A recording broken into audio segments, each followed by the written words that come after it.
नमस्कार। आज हम भारतीय इतिहास के एक बहुत ही अहम और सच कहूं तो दर्दनाक मोड़ पर बात करेंगे। जी, रैलेट एक्ट और जलियांवाला बाग हत्याकांड। हाँ, हमारे पास जो जानकारी है वो इस दौर की घटनाओं पर, उनके पीछे के कारणों और नतीजों पर काफी रोशनी डालती है। बिल्कुल। तो हमारा मकसद है समझना कि उस वक्त असल में क्या हुआ था और क्यों क्यों ये आज भी इतना मायने रखता है। सही कहा।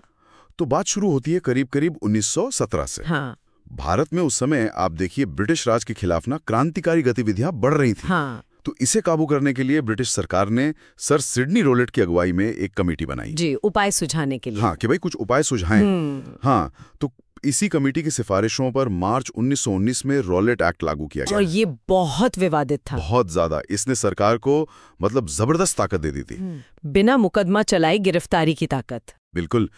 किसी भी भारतीय को बस शक के आधार पर गिरफ्तार कर लो और बिना मुकदमा चलाए जेल में डाल दो। इसीलिए तो इसे नो वकील, नो अपील, नो दलील वाला काला कानून कहा गया। सही। मतलब ना वकील रख सकते थे, ना कहीं अपील, ना कोई दलील, कुछ नहीं। और ये लॉर्ड चेम्सफोर्ड के समय में लागू हुआ था। जी। इस कानून के खिलाफ जाहिर पूरे देश में बहुत गुस्सा था और यहीं गांधी जी एक बड़ी भूमिका में सामने आते हैं। हाँ, उनका रॉलेट सत्याग्रह। जी, उन्होंने रॉलेट सत्याग्रह का आह्वान किया। ये अखिल भारतीय स्तर पर उनका पहला बड़ा जन आंदोलन था। बिल्कुल। और उन्होंने सिर्फ विरोध नहीं किया बल्कि इसे एक राष्ट्रव्यापी आंदोलन बनाने के लिए, जैसे होम रूल लीग है, खिलाफत नेता हैं, सबको साथ लिया। हाँ, ये उनकी राजनीतिक दूरदर्शिता दिखाता था। बिल्कुल। गांधी जी का सत्याग्रह तो जोर पकड़ ही रहा था, लेकिन देखिए पंजाब में माहौल पहले से ही काफी तनावपूर्ण था। हाँ, पंजाब में खासकर जब वहाँ के दो बहुत लोकप्रिय नेता थे, डॉक्टर सैफुद्दीन किचलू और डॉक्टर सत्यपाल, उन्हें गिरफ्तार कर लिया गया। अच्छा। तो इसी गिरफ्तारी के विरोध में 13 अप्रैल 1919 को, हाँ, और वो बैसाखी का दिन था। हाँ, बैसाखी। अमृतसर के जलियांवाला बाग में हजारों लोग बिल्कुल शांति से जमा हुए थे। शांतिपूर्वक। जी हाँ। तभी वो जनरल रेजिनाल्ड डायर अपनी टुकड़ी के साथ वहां पहुंच गया, और आप सोचिए बिना किसी चेतावनी के। बिना चेतावनी? हाँ, बिना किसी पूर्व चेतावनी के उन निहत्थे लोगों पर गोलियां चलाने का हुक्म दे दिया। हे भगवान। और बाग से निकलने का रास्ता भी बहुत संकरा था। लोग फंस गए। भागने की जगह नहीं थी। बिल्कुल नहीं। अनुमान है कि करीब 1000 लोग मारे गए और बहुत से घायल हुए। ये सिर्फ मतलब गोलीबारी नहीं थी, ये एक सोचा समझा नरसंहार था। रोंगटे खड़े हो जाते हैं सोच के। और जैसे ही इस बर्बरता की खबर फैली, पूरे देश में शोक और जाहिर है गुस्से की लहर दौड़ गई।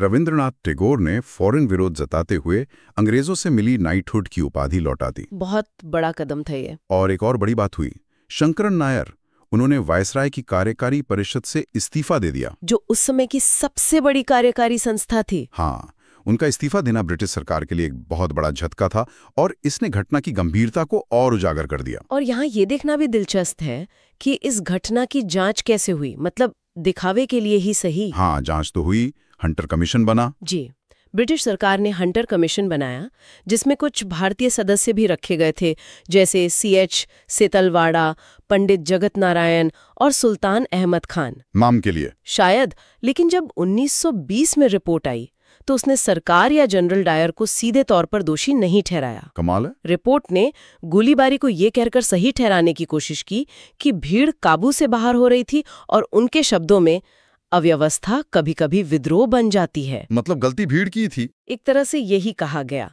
ये रिपोर्ट सिर्फ लीपापोती नहीं थी, यूं समझिए कि ये ब्रिटिश राज के दोहरे मापदंड का प्रतीक बन गई। हाँ, एक तरफ न्याय का दिखावा, दूसरी तरफ अपने अधिकारियों का पूरा बचाव। बिल्कुल। इसने भारतीयों के मन में ब्रिटिश न्याय प्रणाली के प्रति जो थोड़ा बहुत भरोसा बचा था, उसे भी तोड़ दिया। और उस जनरल डायर का क्या हुआ? उसे नौकरी से तो हटा दिया गया। बस? हाँ, लेकिन ब्रिटेन में कई लोगों ने उसे हीरो बना दिया। ब्रिटिश अखबारों ने उसे ब्रिटिश साम्राज्य का रक्षक कहा। रक्षक, जिसने निहत्थों पर गोली चलाई। जी, और इतना ही नहीं, ब्रिटिश संसद के हाउस ऑफ लॉर्ड्स ने उसे ब्रिटिश साम्राज्य का शेर कहकर सम्मानित किया। उसे स्वॉर्ड ऑफ ऑनर भी दी गई। अविश्वसनीय। ये साफ दिखाता है कि भारतीयों की जान की कीमत उनकी नजर में क्या थी। बिल्कुल। इस घटना का असर बहुत गहरा और बहुत लंबे समय तक रहा, और बदला लेने की भावना भी पनपी। हाँ, उधम सिंह। जी, सालों बाद मार्च 1940 में उधम सिंह नाम के क्रांतिकारी लंदन पहुंचे और उन्होंने सर माइकल ओडायर की हत्या कर दी। ओडायर, जो उस समय पंजाब के लेफ्टिनेंट गवर्नर थे। हाँ, वही, जिन्होंने डायर के एक्शन को सही ठहराया था। तो इसे जलियांवाला बाग के अपमान के बदले के तौर पर देखा गया। और ये भी याद रखना चाहिए कि कांग्रेस ने भी अपनी एक जांच कमेटी बनाई थी। हाँ, बनाई थी। और उसके रिपोर्ट का मसौदा पता है किसने तैयार किया था? खुद गांधी जी ने। अच्छा।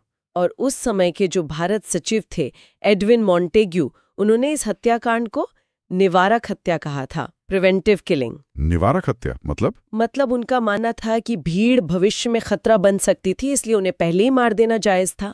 ये सोच ही बताती है उस वक्त की ब्रिटिश मानसिकता। वाकई। तो इस सारी बातचीत से हम क्या समझे? हमने देखा कि कैसे एक दमनकारी कानून, रॉलेट एक्ट, ने एक राष्ट्रव्यापी विरोध को जन्म दिया जी, और कैसे उस विरोध को कुचलने की कोशिश एक भयानक त्रासदी जलियांवाला बाग में बदल गई। हाँ, और हमने इसकी जांच, प्रतिक्रियाओं और इसके दूरगामी असर पर भी बात की। अगर हम इसे बड़े परिप्रेक्ष्य में देखें तो जलियांवाला बाग यकीनन भारतीय स्वतंत्रता संग्राम का एक निर्णायक मोड़ था।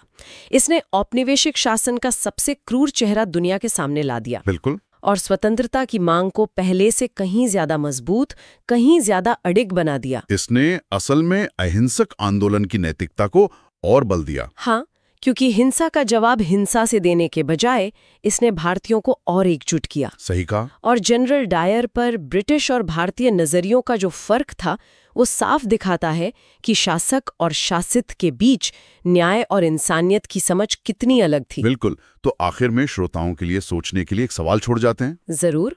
इतिहास की ये घटना जलियांवाला बाग किस तरह से आने वाले दशकों के लिए भारत के स्वतंत्रता संग्राम की राह और रफ्तार तय करने वाली साबित हुई होगी? और क्या, आज भी दुनिया के अलग अलग कोनों में जब सत्ता का ऐसा क्रूर इस्तेमाल होता है तो न्याय, मानवाधिकार और जवाबदेही के यही सवाल हमारे सामने फिर से खड़े नहीं हो जाते।